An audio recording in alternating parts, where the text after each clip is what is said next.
शिवोहम सभी को।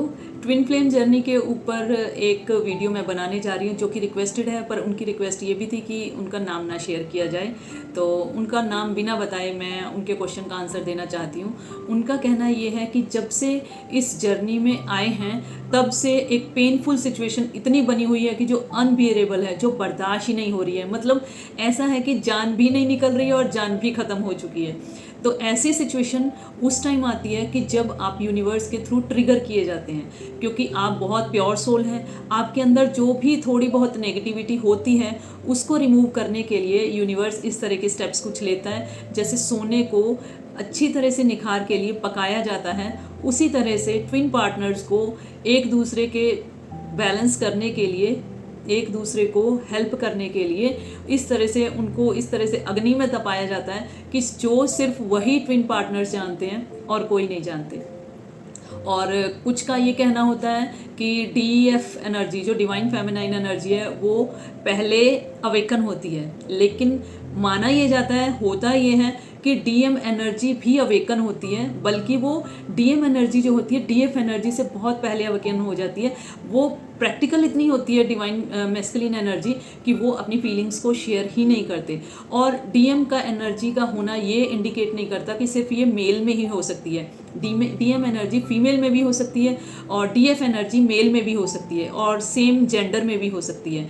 तो मैं सिर्फ एनर्जी की बात कर रही हूँ, मैं मेल या फीमेल की बात नहीं कर रही हूँ। और ये एनर्जीज एक्सचेंज होती रहती हैं। आज अगर किसी ट्विन पार्टनर में DF एनर्जी है तो कुछ ट्रिगर्स के बाद उसमें DM एनर्जी आ जाती है और DF एनर्जी DM एनर्जी को एक्सचेंज हो जाती है। तो इसी तरह से मैं उनको बताना चाहूँगी कि अगर आपकी बहुत पेनफुल सिचुएशन है, ये दर्द सिर्फ आप ही जानते हो कि क्या आप भुगत रहे हो, तो उसके लिए बेस्ट ऑप्शन ये होती है कि खुद को डिवाइन को सरेंडर कीजिए।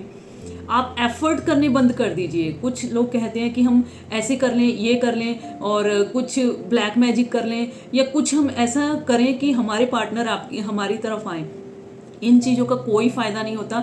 इन चीज़ों से आप लोग अपनी कार्मिक सिचुएशंस और ज़्यादा क्रिएट कर लेते हो। अगर आप सब कुछ डिवाइन पे ट्रस्ट करके आप छोड़ देते हैं तो डिवाइन डेफिनेटली आपकी हेल्प करते हैं। जब तक आप ये कहेंगे कि कोई बात नहीं, मैं कर लेता हूँ सब कुछ, या मैं कर लेती हूँ सब कुछ, मैं ऐसे कर लूँ वैसे कर लूँ, आप कर करके हार जाएंगे। कोई फ़ायदा नहीं होने वाला है। तो इससे अच्छा है कि आप जितना टाइम वेस्ट चेजिंग में कर रहे हैं उतना टाइम इन्वेस्ट आप अपनी मेडिटेशन में कीजिए और पूरी तरह से डिवाइन को सरेंडर कीजिए। आप अपने सोल मिशन को ढूंढिए। अब प्रॉब्लम ये आ जाती है कि हमें यही नहीं पता चलता कि हमारा सोल मिशन क्या है। सोल मिशन जो होता है ना, वो ट्विन पार्टनर्स में बचपन से ही एक छोटा सा सीड उनके मन में एक डाल दिया जाता है कि तुम्हें इस चीज़ के लिए वर्क करना है। कुछ लोग होते हैं ह्यूमैनिटी की तरफ बचपन से ही इतने होते हैं कि उनको लगता है कि हम बड़े होकर कुछ ऐसा करें कि जो दुखी हैं इंसान, उनके दुख को दूर करें और ज़्यादा से ज़्यादा उनकी हेल्प करें। कुछ पार्टनर्स ऐसे होते हैं कि जिनको मन में बर्ड्स के लिए बहुत ज़्यादा प्यार होता है, किसी के लिए एनिमल्स के लिए बहुत ज़्यादा प्यार होता है।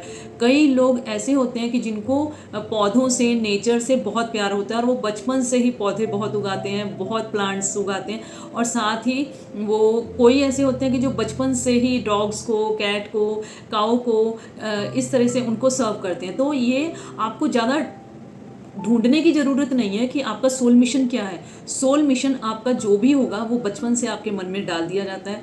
कुछ का ऐसा कहना होता है कि हमें तो फिर भी क्लियर नहीं हो रहा।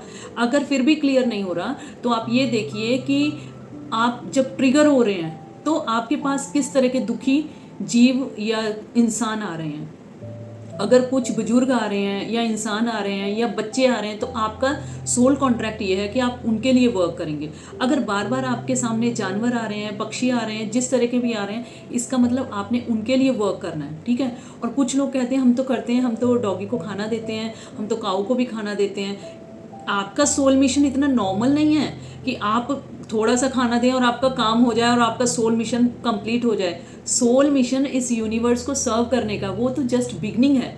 जो आप कर रहे हैं ना छोटे लेवल पे, अपने पर्सनल लेवल पे कर रहे हैं, जो और बहुत ज़्यादा को नहीं करके थोड़े को कर रहे हैं, तो ये एक बिगनिंग है। अब आपको ये कहा जा रहा है कि अब आप इस सोल मिशन की तरफ फोकस कीजिए, या तो किसी एनजीओ से कनेक्ट कीजिए खुद को, या ज़्यादा से ज़्यादा आप जिस तरह से हेल्प कर सकते हैं आप उस तरह से हेल्प करने की कोशिश कीजिए। अगर फाइनेंशियल पोजीशन इतनी अच्छी नहीं है तो आप बार बार डिवाइन से प्रे कीजिए कि हमारे लिए ऐसे रास्ते खोलिए कि हम अपने सोल मिशन की तरफ जाएं और जो सोल कॉन्ट्रैक्ट हम करके आए हैं उसको हम कंप्लीट करें। और अगर आप अपने सोल मिशन की तरफ जाते हैं तो आपको पीस ऑफ माइंड भी मिलता है, और जो बेचैनी आपको महसूस हो रही है वो भी होनी कम हो जाती है। फिर आता है रनिंग चेजिंग का। अब ये होता है कि पहले अगर डीएम ने डीएफ को ट्रिगर कर दिया, ठीक है, अभी तक डीएफ जो थी अवेकन नहीं थी, उसको कुछ नहीं पता था ट्विन जर्नी का, तो उसको जब ट्रिगर किया जाता है ना तो डीएम शांत हो जाते हैं और डीएफ जो होती है वो बेचैन हो जाती है। उसको कभी कभी ऐसा लगता है कि उसके ऊपर ब्लैक मैजिक तो नहीं हुआ या किसी ने सम्मोहन तो नहीं किया, पर ऐसा कुछ नहीं होता। धीरे धीरे उनको रियलाइज़ होना शुरू होता है, धीरे धीरे उनको गाइडेंस दी जाती है, चाहे वो वीडियोज़ के थ्रू हो, रील्स के थ्रू हो, किस ड्रीम्स के थ्रू हो, या फिर एंजलिक साइंस के थ्रू। उनको बताया जाता है कि आप ट्विन जर्नी में हैं। ट्विन पार्टनर की जर्नी जो होती है ना वो आपके पार्टनर ही आपको ट्रिगर करते हैं। फिर डीएफ की जो एनर्जी होती है डिवाइन फेमिनाइन एनर्जी की बात कर रही हूँ मैं, फीमेल्स की बात नहीं कर रही हूँ, ठीक है। तो जो फेमिनाइन एनर्जी होती है फिर वो डीएम को चेज करने लग जाती है। उस चेजिंग में जो पेन होता है ना, क्योंकि इतना ज़्यादा उनको इग्नोर किया जाता है, इतना ज़्यादा उनको बुरा भला भी कहा जाता है कई बार कि वो बर्दाश्त नहीं होता है, ठीक है। तो फिर क्या होता है कि पहले तो वो डीएफ तब तक चेज करती रहेगी डीएम को जब तक कि उनकी कार्मिक सिचुएशंस खत्म नहीं होती। मतलब उन्होंने कर्मा अपना रिलीज करना होता है, क्योंकि डीएफ ने पास्ट लाइफ में डीएम को इसी तरह से ट्रिगर किया होता है जिस तरह से अभी वो ट्रिगर हो रही है एनर्जी, ठीक है। तो जब तक उनका पास्ट लाइफ का जो बैलेंस होता है वो खत्म नहीं होता तब तक वो चेज करती रहती है। फिर गाइडेंस इस तरह की उनको मिलती है कि अब आप अपने सोल मिशन पे वर्क कीजिए, अब आप मेडिटेशन कीजिए। तो जो भी आपने करना है वो आपने बड़े लेवल पे ही करना है, और उसके लिए आप सिर्फ खुद को डिवाइन को सरेंडर कीजिए। डोर्स अपने आप ओपन होते चले जाते हैं। आप ऑल ऑफ सडन खुद को हैरान हो जाएंगे कि किस तरह से भगवान दोनों हाथों से आपकी हेल्प कर रहे हैं। उसके लिए क्या करना है, सिर्फ ट्रस्ट करना है, गो विद द फ्लो रहना है। अगर आप इस जर्नी में जितनी जल्दी गो विद द फ्लो रहते हैं, डिवाइन पे ट्रस्ट करते हैं, उतनी जल्दी आपकी जो सिचुएशन होती है ना वो रिलीज होनी शुरू हो जाती है।